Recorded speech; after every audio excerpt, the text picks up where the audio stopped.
ku myaka 5 yamaze ku butegetsi yakoze ibyo bamara imyaka 200 benshi bananiwe gukora. Harageze n'igihe bamutazira bulldozer canke tingatinga kubera gukora ibyananiranye.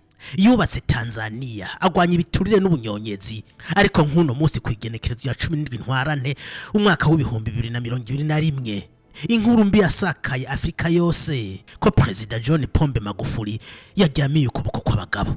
Uyu mugabo yari mu ntoki, yishwe niki na cyane ko kugeza niki gihe urupfu rwiwe rutavugwaho rumwe. Muri iyi video turagaruka ku buzima bwa Pombe John Magufuli, umwe mu bapanafricaniste Afrika itazibagira.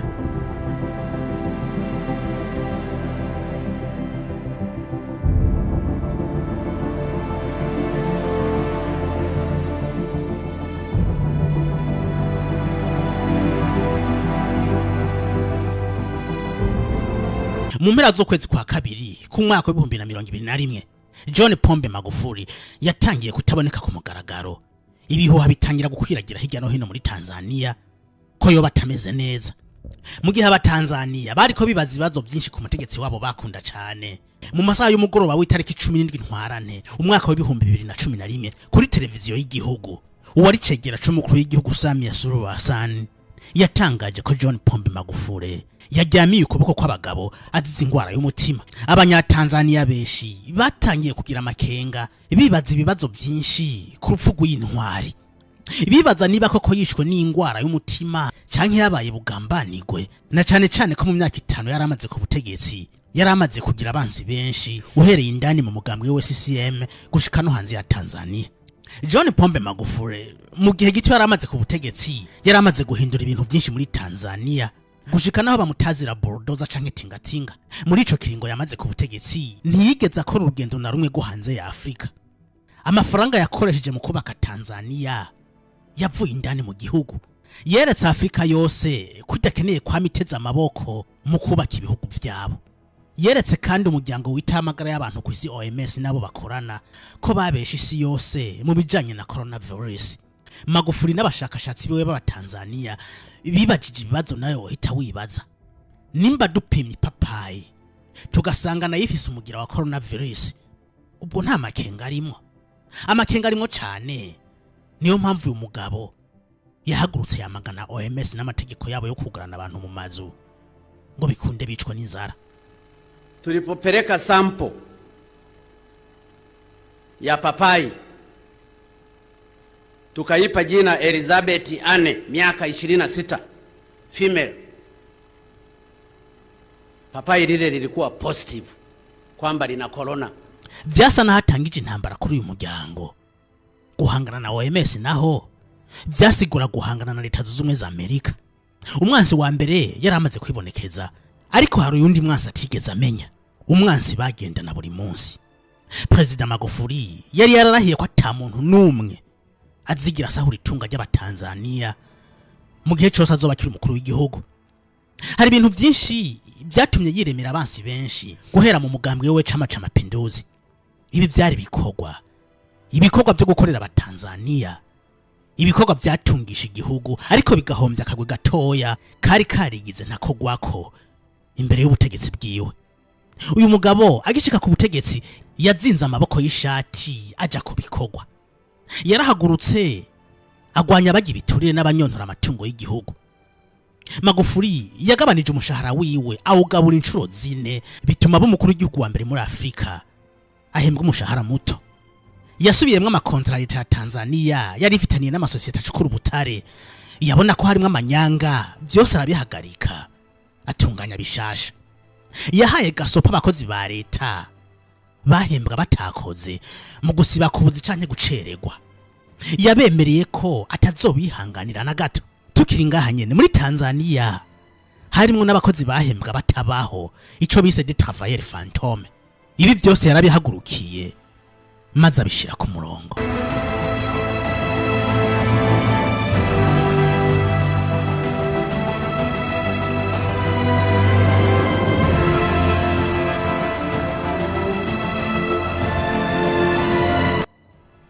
Magufuli yatanguye imigambi yagutse yo kubaka, ahera kwibarabara ry'indara yirihuza Tanzania n'ibindi bihugu bihana imbibe, kwagura amabarabara mu kubaka bimwe bita autoroute, gushiraho systeme nziza kandi yagutse yo kunguruza abantu mu gisagara ca Dar es Salaam, yongereje umuyaga nkuba mu gihugu cose, maze abatanzania bava mu mwijima bahoramo.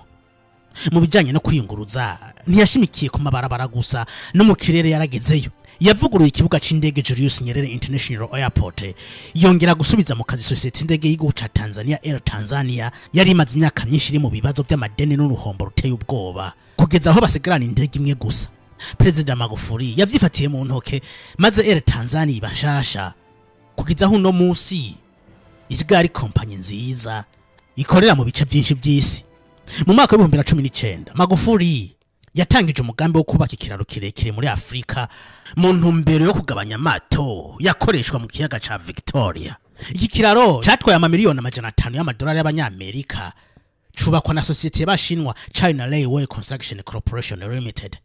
Mu nyigisho yakunda gutanga, amajambo yose yayashikiriza mu rurimi rw'Igiswahili, maze bamwe bakavuga ko atazi n'icongereza. Mimi nilipoingia madarakani nikaanza kutoa hotuba zangu kwa Kiswahili, niliambiwa sijui Kiingereza. Magufuli yababwira ati intumbero yanje si yo gupromoting ururimi rw'icongereza, ahubwo nipfuza gushira imbere Igiswahili, ururimi rwa Nyerere, baba wa taifa. Ati mbere nico congereza muvuga ndakizi. Imyaka namaze muri kaminuza ya Dar es Salaam niga shimi na matematike. Imyaka namaze nandika teze muri doctora. Nyibaza ko ivyo byose nabikora mu rurimi rw'Igisukuma. Mu ntango z'umwaka wa 2019 ikiza coronavirus cateye isi yose, bituma ibihugu bimwe bimwe no mu karere Tanzania iherereyemwo bifata ingingo zo kugarana abantu, ndetse abo basanze bafise ubumugira wa coronavirus bakabashira mu kato, abandi bakababuza kwegerana canke kuramukanya, ico bise distanciation sociale. Ibibuga by'indege byarapfunzwe, amasengero arugagwa, amashuri, amasoko, amazu y'ubuteramiro, eka hose ahurira abantu harugawe. Muri Tanzania ibintu byari bitandukanye. Magufuli yanse kwizera coronavirus, yavuga ko adashobora gufata ingingo zo kuganira abantu mu mazu maze ngo bicwe n'inzara. Yavuga ati ndazi inzara ukwibabaza, nakuriye mu bukene mu kazu k'ibihunda, inzara ndazi cisigura. Twiyugaranire mu mazu ubutunzi bwacu bupfe, nimureka abandi biyugarane, bazoza kudusega ivyo kurya kandi tuzobibaha. Ku mugaragaro yeretse isi yose ko coronavirus ari manipulation. Ati twebwe nk'abahinga twafashe ibipimo by'amapapayi, amafenesi, impene, inka, inyoni n'ibindi, tubirungika muri laboratoire. Muzi ivyo twatoye, twasanze bigwaye corona. None ko twasanze amapapayi ari positive, dusanga impene ziri positive, vyose tuvyugarane tubishire mu kato. Tulichukua sample za mbuzi, tukachukua sample za kondoo, tukachukua sample za papai, tukachukua sample za oili ya gari na sample za vitu vingine mbalimbali, tukavipeleka pale kwenye maabara bila wao kujua, na tukazipa majina. Magufuli yiyimye Rix, yiyima ibintu biryoshe byo kugendera mu modoka ziyimvye, yanka gusesagura amatungo y'igihugu mu gukora ingendo zidakenewe. Yiguze igihugu, yigura abatanzania kugira babeho neza. Urupfu rwiwe rwababaje abatanzania, ariko kandi ntigwigeze ruvugwaho rumwe gushika ku igenekerezo rya 5 Gitugutu umwaka wa 2025, aho umusirikare yitwa John Charles Tesha yamena amabanga harimo n'ivyerekeye urupfu rwa John Pombe Magufuli. Muri iyi video amasaha 2 yose yayamaze avuga ibijanye n'ibiturire n'akagwi ka mafia kaguze igihugu ca Tanzania. Iyi mafia nitwara igihugu, nishiraho abayobozi, ikabategeka ivyo bakora n'ivyo badashobora gukora. Uyu musirikare yatabaje igisirikare ca Tanzania ati nimwe gwego rusigaye gwizewe muri Tanzania, ndabasabye mwifatira ibintu mu ntoke. Ati kandi ndabasabye musubire mukura amatohoza ku rupfu rwa John Pombe Magufuli. Iyi video igisohoka yahise kwiragira ku mbuga hwaniro, leta yagerageje kuyitangira ariko ntivyari gushoboka, yari yamaze kugira mu matelefone y'abatari bake. Ugwaruka gwashimagije umusirikare ati mani kurinde, abandi bati uyu ni Ibrahim Traore wa Tanzania. Igisirikare ca Tanzania cyahise gisohora itangazo gihuta Colonel Bernard Musara Murunga umuvugizi w'urugwego yavuze ko igisirikare ca Tanzania kitivanga muri politike ati bwirizwa shingiro ry'igihugu ntibitwemerera yase kwemeza canke guhakana ko Kapiteni John Charles Tesha iyo bari umusirikare wa Tanzania mu vy'ukuri canka n'umutekamutwe avyiyitirira. Mu misi yakurikiye nta wasubiye kumenya makuru y'uyu musirikare, niba yarafashwa agapfungwa, niba yarahunze igihugu nta numwe abizi.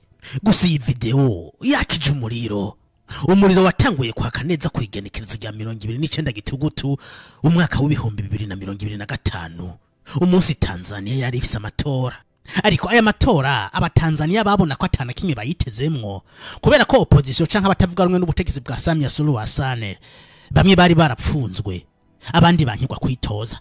Muri aba batavuga rumwe na Samia Suluhu harimo Tundu Lissu. Uyu mugabo arazwi cyane mu mugambwe Chadema, umugambwe wahanganye na Chama cha Mapinduzi kuva kera. Tundu Lissu yafashwe kwigenekezo rya 9 Ndamukiza mu mwaka w'ibihumbi 2025 inyuma y'ifungwa rya Tundu Lissu. Icegera cyo John Heche nawe nyene yatawe muri yomi igihe yaragiye kumviriza urubanza rwo kuburanisha Tundu Lissu mu gisagara ca Dar es Salaam. Umunyamabanga w'umugambwe Chadema John Munyika nawe nyene yarafashwe arafungwa muri Ndamukiza y'uwo mwaka nyene. Si mu mugambwe Chadema gusa no mu yindi migambwe ikomeye muri Tanzania hagiye hapfungwa abatari bake, abandi bakurwa ku ntonde z'abategeza guhiganwa na Samia Suluhu Hassan. Aha twavuga Luhaga Mpina umukandida yari guserukira umugambwe ACT Wazalendo, umugambwe wo mwizinga rya Zanzibar. Amatora yageze Samia Suluhu Hassan asa nuko ari wasigara umukandida wenyene. Abatanzania byarabashavuje kandi rishavu ryabo ntibarenyegeje, barigaragaje kuri umunsi w'amatora nyene aho bavyukira mu mabarabara biyamiriza amatora bisa y'inkinamico, ndetse baniyamiriza President Samia Suluhu Hassan bavuga bati Samia must go. Leta ya Tanzania yahise pfunga internet, ibijanye na communication byose iravyugara. Tanzania warudi wakapeleke usenge huko. Ariko ibi ntivyabujije ko Gen Z nkuko nyina rugwaruka gwitiriwe iterambere rya internet bakoresha ubuhinga nko guhindura ama VPN n'ibindi bituma bakominikana hagati yabo no kwereka isi yose akababaro bafise batewe na leta ya Samia Suluhu Hassan. Ibihumbi n'ibihumbi by'ugwaruka bihereje amabarabara ya Dar es Salaam, Mwanza, Dodoma n'ahandi biyamiriza ubutegetsi bwa Samia Suluhu Hassan bavuga ko buri kubujana Tanzania mu cobo. Urugwaruka gwavuga ko intambwe Magufuli yari yaragejeje ku gihugu ca Tanzania iri kirasubira inyuma kubera ibiturire n'ubunyonyezi bikorwa hanini n'abategetsi bo hejuru. Uno musi imyaka 5 irarangiye uyu mugabo batazira bulldozer ashengeye. Numwe mu bategetsi ba Afrika bari barajwe ishinga n'iterambere ry'umugabane wacu. Uyu mugabane ukomeza gusubira inyuma nk'ibirenge, ufise ugwaruka miliyoni 420 ibafise imyaka iri hagati ya 15 na 35. Urugwaruka rubabazwa no kuba ruri mu bihugu bikomeza gukena kandi hanini bigakeneshwa n'abatwari babo bategerezwa kubiteza imbere. Ico nohereza ko muri video y'uno musi no gusaba Imana irinda Afrika n'indongozi zayo, no gusaba Imana ihezagira Afrika nkuko indirimbo ihayageze igihugu ca Tanzania ibivuga iti Mungu ibariki Afrika. Ariko inahezagire n'ibihugu vyacu, ubwigenge bwacu, ubutungane, ubumwe n'amahoro.